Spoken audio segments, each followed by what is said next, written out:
انسان اس دنیا میں چند روز کا مہمان ہے۔ یہ دنیا امتحان گاہ ہے، یہ عارضی زندگی ہے۔ اصل زندگی، ہمیشہ باقی رہنے والی زندگی، وہ آخرت کی زندگی ہے۔ دنیاوی زندگی دیکھنے میں مختصر ہے، لیکن فائدے کے اعتبار سے بڑی اہم ہے، کیونکہ آخرت میں کامیابی کا مدار وہ دنیا کی یہی مختصر زندگی پر ہے۔ تو عقل مند ہے وہ شخص کہ جو آخرت کی ہمیشہ والی زندگی کی کامیابی کے لیے اس دنیا کی مختصر زندگی کو ویسے گزار لے جیسے اللہ رب العزت ہم سے چاہتے ہیں۔ اور اللہ رب العزت کی چاہت یہ ہے کہ تم زندگی ایسی گزارو جیسے میرے نیک بندوں نے گزاری ہے، جیسے اللہ کے انعام یافتہ بندوں کے تذکرے قرآن پاک میں آئے ہیں۔ ویسی زندگی جو انسان اپنی بنائے گا، جس طریقے کے مطابق انبیاء علیہم السلام اور صحابہ کرام نے زندگی گزاری ہے، اس طرح کی زندگی گزار کر جائے گا کہ ان جیسا بننے کی کوشش میں لگا رہے گا، تو اللہ تعالیٰ اس کو دنیا میں بھی کامیابی عطا فرمائیں گے اور آخرت کی ہمیشہ والی زندگی میں بھی کامیابی عطا فرمائیں گے۔ ایک صحابی نے اللہ کے محبوب صلی اللہ علیہ وسلم سے سوال کیا کہ یا رسول اللہ صلی اللہ علیہ وسلم، میں چاہتا ہوں کہ سب سے زیادہ عبادت گزار بن جاؤں۔ تو آپ صلی اللہ علیہ وسلم نے فرمایا کہ اگر تم سب سے زیادہ عبادت گزار بننا چاہتے ہو تو اپنے وجود کے تمام اعضاء سے گناہ کرنا چھوڑ دو، تو سب سے زیادہ عبادت گزار بن جاؤ گے۔ ہر شخص یہی چاہتا ہے کہ میں اللہ کا نیک بندہ بن جاؤں، کہ نیک بندوں کی طرح بن جاؤں۔ تو اس کا نسخہ اس حدیث مبارکہ میں اللہ کے محبوب نے بتلا دیا کہ جو سب سے زیادہ عبادت گزار بننا چاہتا ہے، یہ عبادت گزار بندوں میں شامل ہونا چاہتا ہے، تو اس کو چاہیے کہ وہ گناہوں کو اپنے اعضاء سے دور کر دے، گناہوں کو سے اپنے آپ کو پاک صاف کر لے۔ اور یاد رکھیے کہ اللہ تعالیٰ بڑے ہی قدردان ہیں۔ اللہ تعالیٰ اپنے بندے اور بندیوں کی چھوٹی چھوٹی باتوں کی بھی بہت قدر کرتے ہیں۔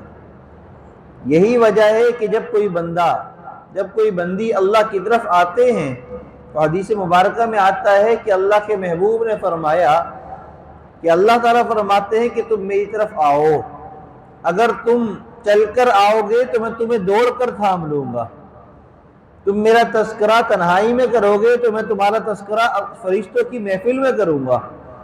اللہ تو بڑے قدردان ہیں۔ یہی وجہ ہے کہ سینکڑوں گناہ ہو چکے ہوں تب بھی کوئی انسان اللہ سے معافی مانگنے کی نیت سے، صحیح نیت کے ساتھ اللہ کے آگے جھک جائے، دعا کے لیے ہاتھ اٹھا لے اور توبہ کر لے، تو اللہ تعالیٰ ایک لمحے کے اندر ہی اس کی اس سچی توبہ کو قبول فرما کر پچھلے سارے گناہوں کو معاف فرما دیتے ہیں۔ اللہ تو بڑے قدردان ہیں، اللہ تو بڑے قدردان ہیں۔ قرآن پاک میں اللہ تعالیٰ نے بے شمار واقعات بیان فرمائے ہیں قدردانی کے۔ حضرت ابراہیم خلیل اللہ علیہ السلام اللہ کے خلیل ہیں، اللہ تعالیٰ سے دعا مانگ رہے ہیں۔ آپ نے بچپن سے ہی اللہ کی توحید کے لیے بڑی قربانیاں دیں، اس لیے کہ آپ جس گھرانے میں پیدا ہوئے، جس علاقے میں آپ کو اللہ نے مبعوث فرمایا، وہاں بت پرستی تھی، وہاں پر بت پرستی تھی، یہاں تک کہ آپ کے اپنے والد بھی وہ بت فروش تھے، بت بنا کر بیچا کرتے تھے، بازار میں ان کی دکان تھی۔ یعنی کہ ابراہیم خلیل اللہ جن کا ہم تذکرہ اتنی محبت سے کر رہے ہیں اور ہم ان کو اللہ کے خلیل کہہ رہے ہیں، ان کی اپنی زندگی دیکھیے شروع کہاں سے ہو رہی ہے۔ کہ بچپن میں ہی جس گھر میں پیدا ہو رہے ہیں وہاں بت فروش ہیں اور بتوں کے گھروں کے اندر پیدا ہو رہے ہیں، اور آپ کو اللہ کی طرف سے حکم ملنا ہے کہ آپ نے توحید کا ڈنکا بجانا ہے۔ تو ابراہیم خلیل اللہ علیہ السلام کے بارے میں قرآن پاک میں موجود ہے، اللہ کے محبوب نے بھی فرمایا کہ آپ بچپن سے ہی توحید پرست تھے، بتوں کو نہ کبھی آپ نے پوجا نہ کبھی ان کو اچھا سمجھا، بچپن سے ہی اپنی والدہ سے سوال کر رہے ہیں۔ قرآن پاک میں اس کا بھی ذکر ہے کہ یہ ہمارے خدا ہیں، یہ تو نہیں ہو سکتے، ان کو تو خود ہم اپنے ہاتھ سے بناتے ہیں، یہ خدا کیسے ہو سکتے ہیں؟ پھر قرآن پاک میں تذکرہ ہے کہ آسمان پر دیکھا، سورج کو دیکھا، چاند کو دیکھا، ستاروں کو دیکھا، تو ہر ایک کو کہنے لگے کہ یہ ہو سکتا ہے یہ خدا ہو، لیکن جب وہ چیز غائب ہو گئی، غروب ہو گئی، تو پھر کہنے لگے کہ نہیں، یہ غروب ہو گئی تو یہ خدا نہیں ہو سکتا۔ خدا تو وہ ہے جو ہر وقت ہے، ہر جگہ ہے، ہر لمحہ ہے، ہر آن ہے۔ قل هو اللہ احد اللہ الصمد لم یلد ولم یولد ولم یکن لہ کفوا احد۔ خدا تو وہ ہے جو تنہے تنہا ہے، بے نیاز ہے، نہ اس کا کوئی ماں باپ ہے، نہ اس کی اولاد ہے، نہ اس کا کوئی ہم مثل ہے، نہ اس کا کوئی برابری والا ہے۔ خدا تو وہ ہے۔ تو اسی جستجو میں آپ کی زندگی گزری، لڑکپن، جوانی، یہاں تک کہ اللہ کی طرف سے آپ کو نبوت عطا فرمائی گئی۔ ابراہیم علیہ السلام نے بچپن سے ہی اللہ کی توحید کے لیے، اللہ کے پیغام پہنچانے کے لیے قربانیاں دی ہیں۔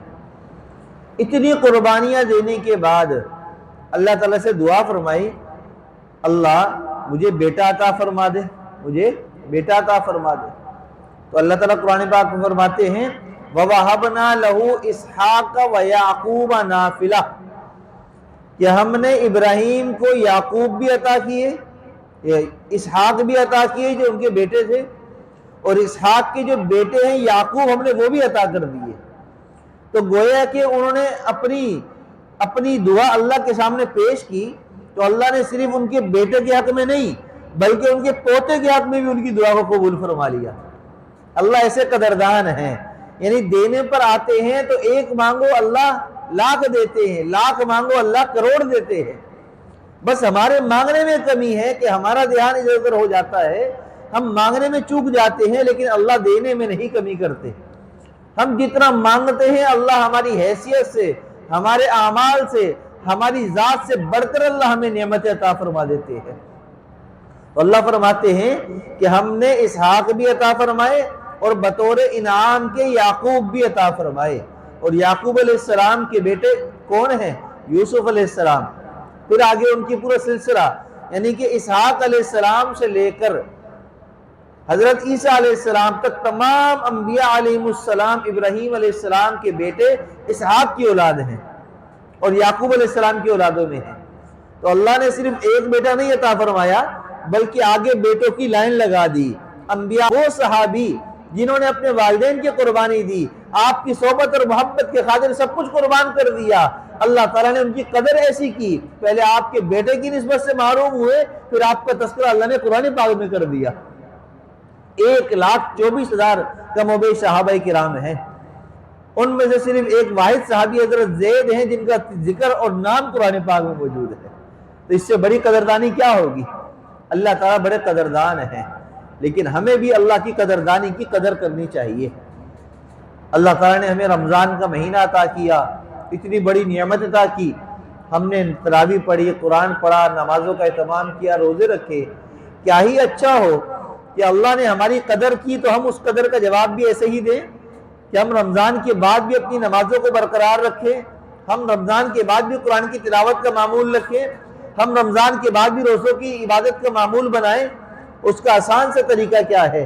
اللہ کے محبوب صلی اللہ علیہ وسلم نے فرمایا جو شخص رمضان کے روزوں کا اہتمام کرے اور پھر رمضان کے بعد شوال کے مہینے کے اندر 6 روزوں کا اہتمام کر لے تو وہ ایسا ہے جیسے اس نے پورے سال کے روزے رکھ لیے، پورے سال کے روزے رکھ لیے۔ شوال کا مہینہ چل رہا ہے، اس مہینے کے اندر ہم 6 روزوں کا اہتمام کر لیں، چاہے ہم لگاتار 6 روزے رکھ لیں، چاہے ہم ایک رکھیں ایک چھوڑ دیں، ایک رکھیں ایک چھوڑ دیں، چاہے ہم جو ہے ابتدا میں رکھیں، چاہے ہم درمیان میں رکھیں یا انتہا میں رکھیں، کسی وقت بھی شوال کے مہینے کے اندر 6 روزے صرف پورے کرنے ہیں۔ تو نفل عبادت ہے، نفل کی نیت سے 6 روزے رکھنے ہیں، لہٰذا ان 6 روزوں کا اہتمام کرنا بڑا ہی آسان ہے۔ اگر ہم یہ کر لیں گے تو انشاءاللہ پورا سال روزہ رکھنے کی اللہ تعالیٰ عبادت کے لیے ہمیں ثواب عطا فرما دیں گے۔ تو ہم اتنا ثواب اتنے کم دنوں میں حاصل کر سکتے ہیں۔ اللہ نے ہماری قدر کی کہ ہمیں رمضان عطا کیا، اللہ نے ہمیں جو ہے توفیق دی، رمضان عطا کیا۔ اب ہم اللہ کی اس عبادت کی قدر یہ کریں کہ ہم شوال میں 6 روزوں کا اہتمام کر کے پورے سال کے ثواب کو حاصل کر لیں۔ اور جو انسان بھی نیکی کو اختیار کرتا ہے اور پھر اس پر جم جاتا ہے تو اللہ اس کی اور زیادہ قدر کرتے ہیں۔ تو یہ جمنا ہے کہ ہم عبادت کر کے اس کے بعد جم جائیں، صرف رمضان میں روزے نہیں رکھیں، رمضان کے بعد بھی روزوں کا اہتمام کریں، اور اللہ کو یہی بات پسند ہے۔ قرآن پاک میں اللہ نے کیا فرمایا؟ ان الذین قالوا ربنا اللہ ثم استقاموا، کہ جن لوگوں نے یہ کہا کہ اللہ ہمارے رب ہیں اور پھر وہ اس بات پر جم گئے، مستقیم ہو گئے، تو قیامت کے دن اللہ ان کو انعام کیا عطا فرمائیں گے؟ تتنزل علیہم الملائکہ، اللہ ان پر سکینت والے فرشتوں کو نازل فرمائیں گے۔ نہ اس وقت کوئی خوف ہوگا، نہ کوئی غم ہوگا، اور اللہ کے وعدے اس دن پورے کی جا رہے ہوں گے۔ یہ ان لوگوں کے لیے ہے جو دنیا کے اندر ایمان پر، اعمال صالحہ پر استقامت کا مظاہرہ کریں گے، جمے رہیں گے، اور اللہ کو استقامت پسند ہے، اور جو استقامت نہیں دکھاتا تو اللہ کو ویسا عمل بھی پسند نہیں ہے۔ علامہ شری سبتی رحمۃ اللہ علیہ ایک بہت بڑے اللہ کے ولی گزرے ہیں۔ ایک دفعہ سفر پر تھے، دوران سفر کچھ آرام کے لیے، سستانے کے لیے ایک سائے دار درخت کے نیچے لیٹ گئے آرام کرنے کے لیے۔ نیند چل رہی ہے، دوران نیند ان کو ایسا محسوس ہوا جیسے مجھے کوئی آواز دے رہا ہے، کوئی بات کر رہا ہے مجھ سے۔ ایک دم آنکھ کھلی تو محسوس کیا کہ جو درخت ہے اس سے مجھے آواز آ رہی ہے، اس سے مجھے آواز آ رہی ہے۔ اللہ کے ولی تھے، صاحب کشف بزرگ تھے، سننے لگے کہ درخت کیا کہہ رہا ہے۔ درخت کہنے لگا یا سری کن مثلی، اے سری میری طرح ہو جا۔ کس طرح ہو جا؟ میری طرح ہو جا۔ پوچھنے لگے تیری طرح کیسے ہو جاؤں؟ کہا کہ کوئی مجھے پتھر مارتا ہے تو میں اس کو پھل دیتا ہوں، کوئی میرے نیچے آ جاتا ہے تو میں اس کو سایہ دیتا ہوں، میں اس کو فائدہ پہنچاتا ہوں، مجھے کوئی تکلیف بھی پہنچا رہا ہے میں اس کو فائدہ پہنچا رہا ہوں۔ سوچنے لگے کہ بات تو صحیح ہے کہ درخت پر پتھر مارے جاتے ہیں، وہاں سے پھل گرتا ہے، لوگ تکلیف والی چیز دے رہے ہیں، اور وہ درخت جو ہے پھل دے رہا ہے، پھول دے رہا ہے، سبزیاں دے رہا ہے، مختلف چیزیں مل رہی ہیں۔ درخت کے نیچے آ جاؤ تو سایہ مل جاتا ہے، دھوپ سے آرام مل جاتا ہے، سکون مل جاتا ہے، بڑی قیمتی چیز ہے۔ لیکن بزرگ تھے، صاحب کشف تھے، فوراً دماغ میں آیا کہ اگر تو اتنا ہی اچھا ہے تو پھر اللہ نے تجھے آگ کا ایندھن کیوں بنایا کہ جب بھی آگ جلانی ہو تو لکڑی جلائی جاتی ہے؟ ایسے ہی ہے کہ نہیں؟ جتنی چیزیں جلا لو آگ نہیں جلتی، لکڑی جلا فوراً آگ جل جاتی ہے، اور لکڑی کی آگ ایسی پائیدار ہوتی ہے کہ اس پر کوئی بھی کام کر لو۔ یہی وجہ ہے کہ دنیا میں آگ جلانے کے لیے لکڑی سے بہترین کوئی چیز نہیں ہے۔ جہاں جہاں آگ کے جلانے کی، کوئلے کے کام ہے، لکڑی سے ہی ہو رہے ہیں۔ تو فوراً کہنے لگے کہ اگر تو اتنا ہی اچھا ہے، تو اتنا ہی بہتر ہے، فائدہ مند ہے، تو تجھے اللہ نے آگ کے ایندھن کیوں بنا دیا؟ آگ کی خوراک کیوں بنا دیا؟ آگ کی خوراک تو اللہ نافرمانوں کو بنائیں گے جہنم میں، تجھے کیوں بنا دیا؟ تو کہنے لگا کہ میں اچھا تو بہت ہوں لیکن مجھ میں ایک خرابی ہے، اور وہ خرابی کیا ہے کہ جہاں ہوا کا رخ ہوتا ہے میں وہیں ہو جاتا ہوں۔ ہوا ادھر کی چلتی ہے تو میرا رخ ادھر، پتے ادھر اڑنے لگتے ہیں، ٹہنیاں ادھر چلی جاتی ہے، اور ہوا اگر ادھر کی آتی ہے تو پھر میرے پتے ٹہنیاں ادھر کے ہو جاتے ہیں۔ اللہ کو یہ بات پسند نہیں ہے کہ جیسا دیش ویسا بیس نہیں، رمضان آیا تو نیک بن گئے، رمضان گزرا تو پہلے کی زندگی بن گئی، نہیں، یہ اللہ کو پسند نہیں ہے۔ اللہ چاہتے ہیں ایک جیسے بن جاؤ، دو رنگی چھوڑ یک رنگ ہو جا، سراسر موم ہو یا سنگ ہو جا، ایک ہی طرح کا ہو جا، یا تو آ جا اللہ کے در پر۔ اگر رمضان میں اللہ کو منا لیا ہے، آ گئے ہیں اس نیت سے، تو اب واپس لوٹنے کا ارادہ نہ کرو۔ شیطان نفس خوب بہکائے گا، پھسلائے گا، لیکن جمے رہو، جمے رہو۔ اللہ اس جمنے پر وہ نعمت عطا فرمائیں گے سوچ سے بھی ہمارے باہر ہے۔ ساری ہماری اللہ مشکلات کو دور فرما دیں گے، ہر کام میں اللہ ہمارے آسانی پیدا فرما دیں گے۔ اللہ ہم سب کو دین کی سمجھ اور صحیح عمل کی توفیق عطا فرمائے۔